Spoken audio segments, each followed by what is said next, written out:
So this is an interesting one I wanted to get Emily's take on. So Ted Cruz got himself in some hot water for what I consider to be a rare W here. Put this up on the screen.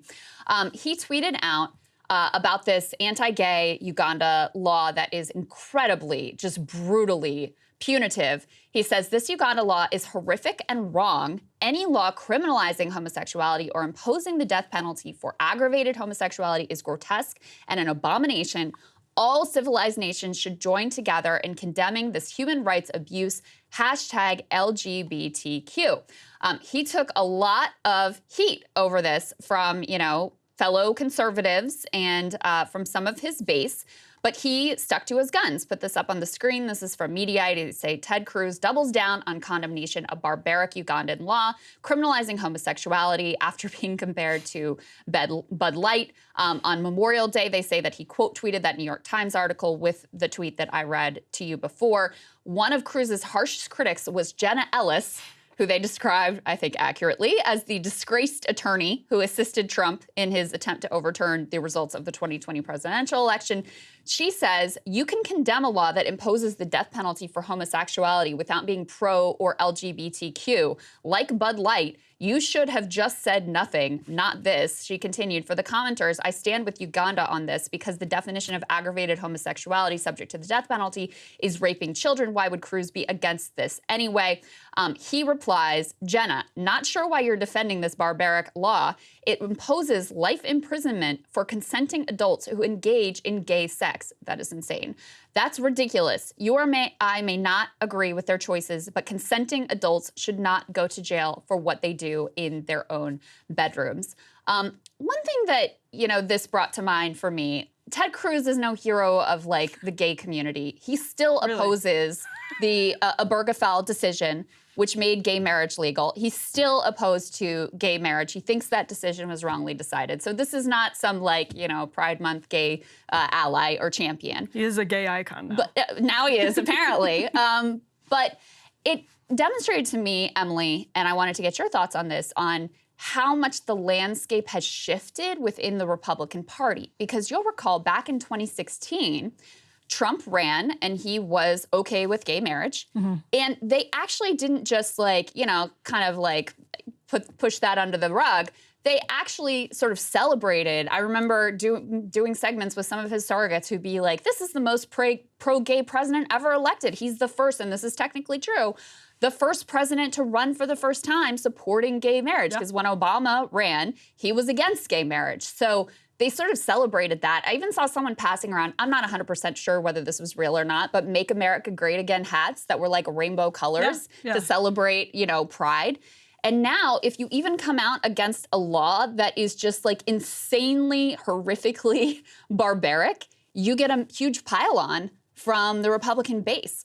So it, to me, demonstrated the way that the Republican Party has sort of regressed on these issues, and it's no longer okay to even just be fine with the gay marriage status quo. Yeah, it's actually, so this is sort of a stupid conflict because I think it was mostly, Mediaite picked up on it because Jenna Ellis, who I don't think is super popular among the Republican base, started going in on Ted Cruz. I don't think she even knew that the law was broader than this aggravated homosexuality question, which is why Cruz comes back and says it calls for life imprisonment. This is per the New York Times. For anyone who engages in gay sex, anyone who tries to have same-sex relations could be liable for up to a decade in prison. The aggravated homosexuality thing is in the bill. It decrees the death penalty for anyone convicted of it, and that is defined as acts of same-sex relations with children or disabled people, those carried out under threat or while someone is unconscious.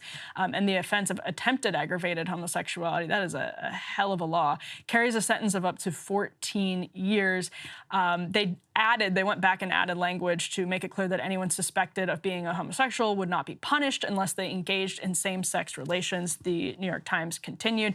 And again, here's what's really interesting about that is Jenna Ellis says you can support or you can oppose the Uganda law without coming out and talking about it. Right. It's so interesting because I think post-Trump, conservatives and even non-conservatives, the kind of backlash, people who find themselves in this anti-woke base, they feel as though it's it's a signal. Like, people are really sensitive to these signals now, because if you signal opposition to, it's like, why are you bothering spending your time on this when, you know, you could have sent a tweet? You could have used the time you spent on this sending a tweet about Bud Light, or sending a tweet about the like radical parts of the transgender agenda in the United States. Why would you weigh in on this? And it's like, well, this is like, the United States actually does have leverage on these questions of human rights. It's a sitting senator. It's a law that calls for life imprisonment for anyone who engages in gay sex. It's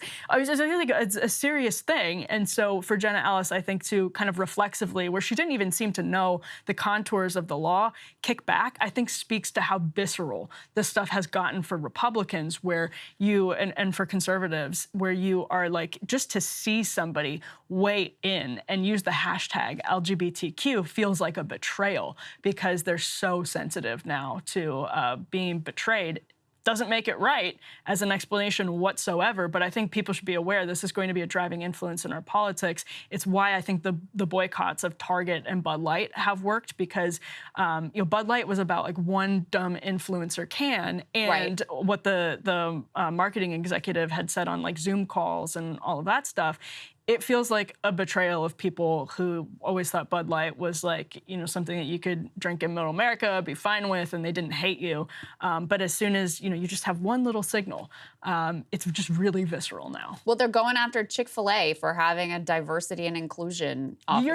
Years old news about Chick-fil-A. Right, and apparently Ford, they dug up some like 2-year-old Pride-related Ford commercial. And this is why I'm saying, like, it feels, I don't think it just feels, it is a regression, because these ads, this corporate virtue signaling stuff, went largely unnoticed and uncommented on and was no big deal. And people were generally like accepted that gay marriage was the law of the land. And still, I think if you poll Americans, overwhelmingly, people are comfortable with gay marriage. So for a really like banal tweet about a just like objectively horrific law in Uganda to spark this kind of conservative backlash, I think it's really telling. And we talked last time about, you know, there was a sort of revelation that there's this, the way conservatives have framed their concerns around trans issues has primarily been around like kids. You know, even the Target thing was like, oh, these bathing suits, the tuck-friendly bathing suits are close to kids stuff. So this is really all about protecting the kids.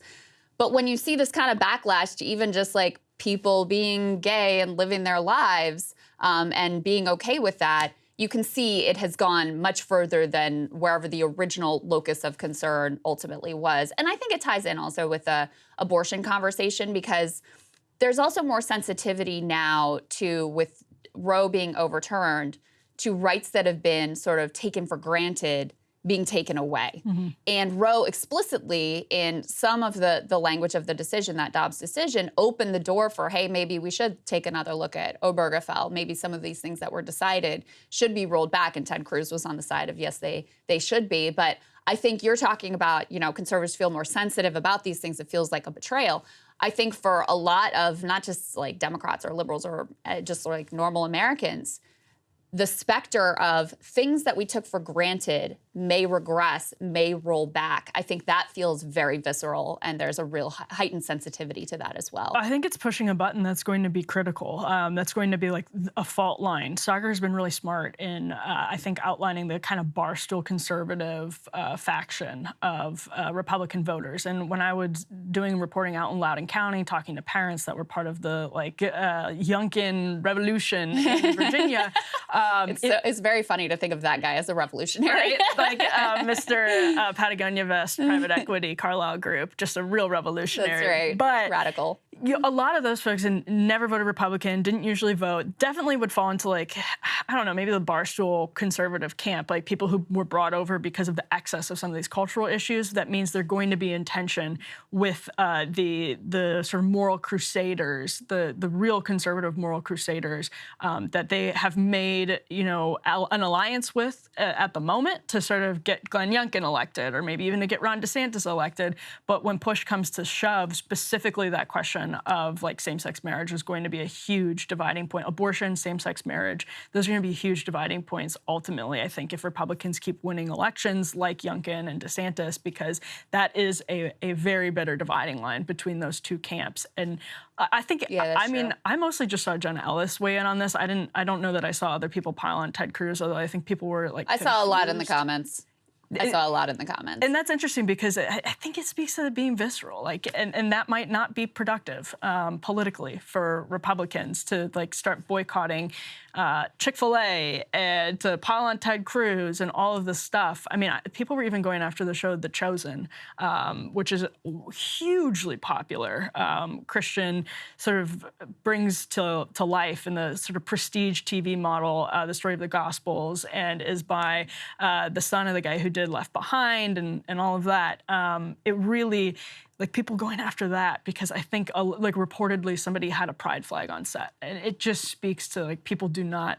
Republicans feel betrayed by bringing it full circle. Kevin McCarthy, they feel betrayed by the corporate class, who used to be their allies in these like, tax cut fights, and so it's just going to become really, really reflexive and visceral, and that may not be productive ultimately. Well, I know a lot of Republicans, chiefly Ron DeSantis, they talk about the woke mind virus, but to me, this is representative of the anti-woke mind virus, where even someone, you know, something that should not be controversial, of even just signaling any kind of support for, it's okay for people to be gay, triggers this intense reaction, or a pride display at a department store, or a 2-year-old pride commercial, or a diversity officer at some major corporation. It becomes like, oh my God, and you start engaging in this like goofy, over-the-top like behavior with regard to it, which is the polar, you know, it's like the mirror image of the people who go way too far in the woke direction and are constantly policing. It's a similar form of sort of like desire to censor and desire to control everything and tendency towards authoritarian behavior that leads to, you know, we got to get in there and ban the books. We got to pass laws against protest. We got to make sure that, you know, we have it legislated what things are allowed to be said and what things are not allowed to be said. So I think there's sort of like mirror images of the same general like instinct and impulse in politics. Yeah, and tribalism, I agree with that totally. And I think we'll see only more of it in the future. Hey guys, ready or not, 2024 is fully upon us now. And Sagar and I have been brainstorming ways that we can really up our game for this critical election. Yeah, we rely on our premium subs to expand our coverage, to add staff, to upgrade the studio. We just want to give you the best independent coverage of this election, which is possible. So if you can help us out, become a premium subscriber today, breakingpoints.com, or the link is down here in the description video. It really means the world to us. And if you like what we're all about, this is the best possible way to keep us 100% independent, working only for you.